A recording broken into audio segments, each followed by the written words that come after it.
হিন্দু ধর্মের মতো এত বড় এবং প্রাচীন একটা ধর্মে এমন অনেক কিছুই আছে যা আমাদের প্রায়শই ভাবায়।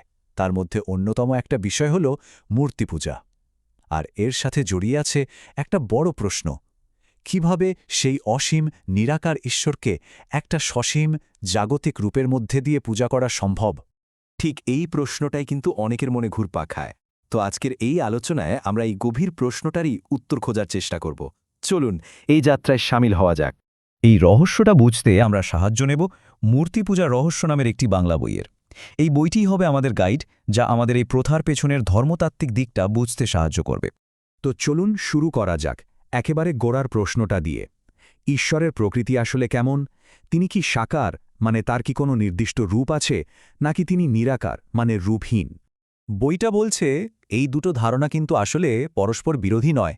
ভাবুন তো, একই মুদ্রার দুটো পিঠের মতো। ঈশ্বর একই সাথে নিরাকার আবার সাকারও।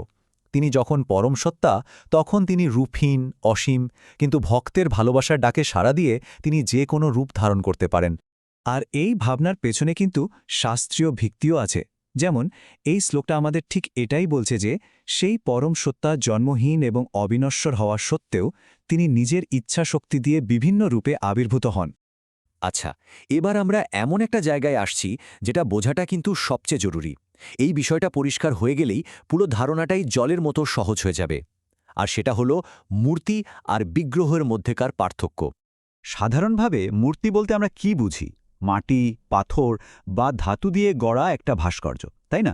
একজন শিল্পী যেটা তৈরি করেন, বাইরে থেকে দেখলে পূজার বস্তুটিকে তো এমনই মনে হয়। কিন্তু এখানেই আসছে আসল পার্থক্যটা। ভক্তের কাছে ওটা শুধু একটা মূর্তি নয়, ওটা হলো বিগ্রহ। বিগ্রহ হলো এমন একটা বিশেষ রূপ যেখানে প্রাণ প্রতিষ্ঠা নামের একটা অনুষ্ঠানের মাধ্যমে ঐশ্বরিক চেতনাকে আহ্বান করা হয়। তখন সেটা আর একটা জড় বস্তু থাকে না, বরং একটা জীবন্ত ঐশ্বরিক সত্তার প্রতীক হয়ে ওঠে। তাহলে ব্যাপারটা কি দাঁড়ালো? একজন শিল্পী যেটা বানান সেটা হলো মূর্তি, কিন্তু যখনই সেটার প্রাণ প্রতিষ্ঠা হয়, মন্ত্র এবং আচারের মাধ্যমে তাতে ঐশ্বরিক সত্তাকে আবাহন করা হয়, ব্যাস, ওটা তখন হয়ে যায় বিগ্রহ। তাই উপাসনাটা কিন্তু মাটি বা পাথরের হয় না, হয় তার ভেতরে থাকা সেই জীবন্ত সত্তার। এখন মনে হতেই পারে যে এই পুরো ব্যাপারটা তো খুব আধ্যাত্মিক, এর পেছনের যুক্তিটা কি? বইটাতে কিন্তু খুব মজার কয়েকটা উপমা দিয়ে এটা বোঝানো হয়েছে। চলুন সেগুলো একটু দেখে নেই। দেখুন, আমাদের মন তো সবসময় ছটফট করে, তাই না? কোনো নিরাকার, মানে যার কোনো রূপ নেই, এমন কিছুর উপর বেশিক্ষণ মন দেওয়াটা কিন্তু খুব কঠিন। বইটা বলছে একটা বিগ্রহ আমাদের সেই চঞ্চল মনটাকে এক জায়গায় আনার জন্য একটা অবলম্বন বা ফোকাস পয়েন্ট হিসেবে কাজ করে। আর এই উপমাটা তো অসাধারণ। ভাবুন তো, আমরা কি যে কোনো বাক্স দেখলেই তাতে ছিটি ফেলে দিই? না তো।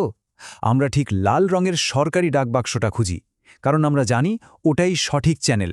বইটার মতে একটা বিগ্রহ ঠিক তেমনই একটা অনুমোদিত মাধ্যম, যার মধ্যে দিয়ে ভক্তের প্রার্থনা ঈশ্বরের কাছে গিয়ে পৌঁছায়। আরেকটা দারুণ উদাহরণ হলো আমাদের জাতীয় পতাকা। জিনিসটা তো আদতে একটা কাপড়ের টুকরো, যার হয়তো খুব বেশি দামও নেই, কিন্তু সেটার সাথে জড়িয়ে আছে আমাদের আবেগ, সম্মান, গোটা দেশের পরিচয়। একইভাবে একটা বিগ্রহের মূল্য তার উপাদানে নয়, বরং তার মধ্যে যে ঐশ্বরিক ভাবনাটা থাকে সেখানেই তার আসল তাৎপর্য।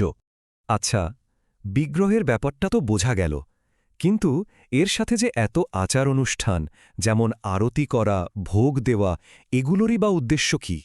যেমন ধরুন নৈবেদ্য বা ভোগ দেওয়ার ব্যাপারটা, এর কিন্তু কয়েকটা ধাপ আছে। প্রথমে খুব ভক্তি ভরে পরিষ্কার পরিচ্ছন্নভাবে খাবারটা রান্না করা হয়। তারপর সেটা দেবতাকে অর্পণ করা হয়। বিশ্বাসটা এমন যে ঈশ্বর সেটা আধ্যাত্মিকভাবে গ্রহণ করেন।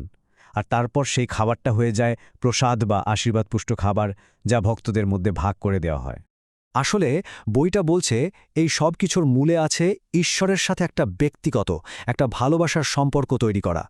এই আচার অনুষ্ঠানগুলোর মাধ্যমে পূজাটা আর একটা শুকনো কর্তব্য থাকে না, বরং সেটা ঈশ্বরের সাথে একটা জীবন্ত, রোজকার কথোপকথনের মতো হয়ে ওঠে।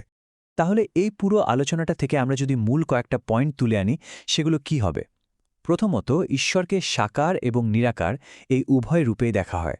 দ্বিতীয়ত, একটা সাধারণ মূর্তি আর একটা প্রাণ প্রতিষ্ঠিত বিগ্রহের মধ্যে আকাশ পাতাল তফাৎ। আর তৃতীয়ত, এই সমস্ত পূজা আর্চা আসলে মনকে স্থির করে ঈশ্বরের সাথে একটা নিবিড় ভালোবাসার সম্পর্ক তৈরির জন্যই। শেষে একটা প্রশ্ন ভাবার জন্য রেখে যাই। এই প্রথার পেছনের দর্শনটা জানার পর একে দেখার দৃষ্টিভঙ্গি কি একটু হলেও বদলায়? এর উত্তরটা না হয় প্রত্যেকে নিজের মতো করে খুঁজবেন। সময়ের চাকা পেছনে ঘুরিয়ে আমরা কি পারি না সেই সোনালি দিনগুলোকে আবার ছুঁয়ে দেখতে? স্বাগতম আপনাকে কালচিত্র ডায়েরিতে।